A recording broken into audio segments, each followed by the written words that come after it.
अगर आप काफी ओजस पैदा करें, जो कि ऊर्जा का एक गैर भौतिक आयाम है, अगर आपके शरीर की हर कोशिका या सेल में ओजस हो, तो यकीन मानिए आपकी उम्र लगभग रुक जाएगी। आपकी सेल्यूलर एज लंबे समय तक स्थिर रहेगी। आज जैसे जैसे समाज ज्यादा से ज्यादा संपन्न हो रहे हैं, वो उतना ही बुरा खाना खा रहे हैं। भारत में गांव के लोग जिसे छूते भी नहीं हैं, बड़े शहरों में लोग वैसा खाना खा रहे हैं। वैसा भोजन यानी आज पश्चिमी समाज जो चीजें खा रहे हैं, वो कम से कम 30 से 60 दिन पुरानी होती हैं। योग में भोजन को सात्विक, राजसिक या तामसिक मानते हैं। तमस यानी जड़ता। अगर आप तामसिक भोजन खाएंगे तो आप में जड़ता आ जाएगी। जड़ता का मतलब बस आलसी होना नहीं है। जड़ता यानी कुछ चीजें धीमी हो जाएंगी, यानी सिस्टम में पुनर्निर्माण जल्दी नहीं होगा। आज आप जानते हैं कि दिमाग से अच्छा काम लेने के लिए सबसे जरूरी यह है कि दिमाग में नए सेल्स या कोशिकाएं जीवन भर जल्दी बनती रहें। अगर आप तामसिक भोजन खाते हैं जो आपके शरीर या आपकी ऊर्जा में जड़ता पैदा करता है, तो आप धीरे धीरे चीजों का अच्छे से अनुभव नहीं कर पाएंगे। सभी ये समझते हैं, तभी वो कोका कोला के प्याले या कॉफी या शराब या कुछ और पीते हैं, क्योंकि वो जानते हैं कि इसे संतुलित करना जरूरी है। तो ये संतुलन लाने का बचकाना तरीका है, यानी पहले गलत चीजें खाकर फिर उसे सही चीजों से ठीक करना। दुनिया में सबसे ज्यादा एंटासिड दवाइयां, दुनिया के लगभग 60% एंटासिड अमेरिका में बेचे जाते हैं, जहां दुनिया के सबसे अमीर लोग हैं। यानी वहां कई विकल्प हैं, वो बेहतरीन खाना खा सकते हैं, पर नहीं, वो सबसे खराब खा रहे हैं, क्योंकि कमर्शियल बिजनेस आपका भोजन तय कर रहे हैं। आप सचेत होकर कुछ नहीं खा रहे हैं। मान लीजिए लोग ताजा खाना खाने लगे। योग संस्कृति में अगर आप कुछ पकाते हैं तो उसे ज्यादा से ज्यादा 1.5 घंटे में खा लिया जाता है। 90 मिनट से पहले उसे खा लेना चाहिए। उसके बाद भोजन को नहीं छुआ जाता, क्योंकि उसमें तमस आने लगता है, यानी जड़ता होगी। आप प्रयोग करना चाहें तो कर सकते हैं। 1 सप्ताह तक ताजी चीजें खाएं और फिर कोई प्रोसेस्ड चीज खाएं जो 1-2 महीने तक रखी गई हो। आप शरीर में सतर्कता का स्तर देखेंगे। आप इसे खुद अनुभव कर पाएंगे। यह सेल्स या कोशिकाओं में होता है। इसकी मूल चीज है। हम इसे ओजस कहते हैं। इसका कोई अंग्रेजी शब्द नहीं है। अगर आप काफी ओजस पैदा करें, जो कि ऊर्जा का एक गैर भौतिक आयाम है, अगर आपके शरीर की हर कोशिका या सेल में ओजस हो, तो यकीन मानिए आपकी उम्र लगभग रुक जाएगी। आपकी सेल्यूलर एज लंबे समय तक स्थिर रहेगी।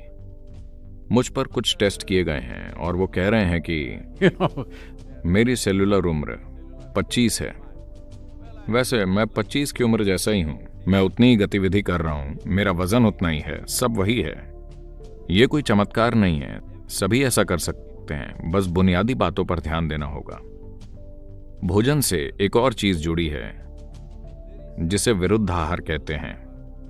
यानी अगर आप एक चीज खाकर कुछ ऐसा खाते हैं जो उसके खिलाफ काम करता है, तो शरीर में जंग छिड़ जाएगी। पाचन प्रक्रिया काफी हद तक एसिड या एल्कलाइन जैसी चीजों से होती है। मान लीजिए आप फैट वाला मांस खाते हैं, तो मांस अकेला उतना नुकसान नहीं पहुंचाएगा, पर उसे चावल और घी यानी बिरयानी के साथ खाने में ज्यादा नुकसान होगा, क्योंकि ये दोनों चीजें एक दूसरे के खिलाफ हैं। इसी वजह से कोई भी मांसाहारी चीज और दूध या दूध से जुड़ा भोजन एक साथ नहीं खाते, क्योंकि उन्हें मिलाने से वो एक दूसरे के खिलाफ हो जाएंगे और आपके अंदर एक जंग पैदा कर देंगे। योग विज्ञान के हिसाब से भोजन पेट की थैली में 2.5 घंटे से ज्यादा नहीं रहना चाहिए।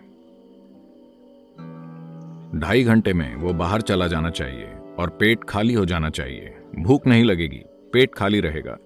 ये अच्छा है। हम पेट को हमेशा खाली रखना चाहते हैं, क्योंकि तब हर चीज बेहतर काम करती है। और पेट की सेहत को आज बिल्कुल नजरअंदाज कर दिया गया है। अगर आप पेट को साफ नहीं रखते, तो मन को संतुलित रखना बहुत मुश्किल है। तो आयुर्वेद और सिद्ध में अगर आपकी रातों की नींद डिस्टर्ब हो रही है, आपको कोई परेशानी है या कोई मानसिक समस्याएं हैं, तो सबसे पहले यह शुद्धिकरण किया जाता है। पेट की सफाई से अचानक संतुलन महसूस होता है। तो ईशा योग केंद्र में हम सुबह नीम और हल्दी की एक छोटी गोली खाते हैं। इसके कई पहलू हैं। यह आपके सिस्टम पर कई तरह से असर डालती है। सबसे पहले तो यह खाने से आपका पाचन तंत्र या सिस्टम साफ रहेगा। साफ रहने से मेरा मतलब है, यह संपूर्ण पाचन प्रक्रिया एक ऐसी जगह है जहां दूसरे सूक्ष्म प्राणी सबसे ज्यादा होते हैं। तो हमारी भोजन नली सूक्ष्म जीवों से भरपूर है और उनमें से कई हमारे मददगार हो गए हैं। हम उन्हीं की वजह से जी रहे हैं और खाना पचा पा रहे हैं। वो हमारी कई तरह से मदद कर रहे हैं, पर कई जीव ऐसे भी हैं जो हमें नुकसान पहुंचाते हैं। नीम को जब हल्दी के साथ लिया जाए तो इन दोनों चीजों में यह खासियत है कि मोटे तौर पर वो चीजें जो शरीर के लिए जरूरी नहीं हैं, जो हमें नुकसान पहुंचा सकती हैं, यानी हर तरह के नुकसानदायक जीव या पैरासाइट्स खत्म हो जाते हैं।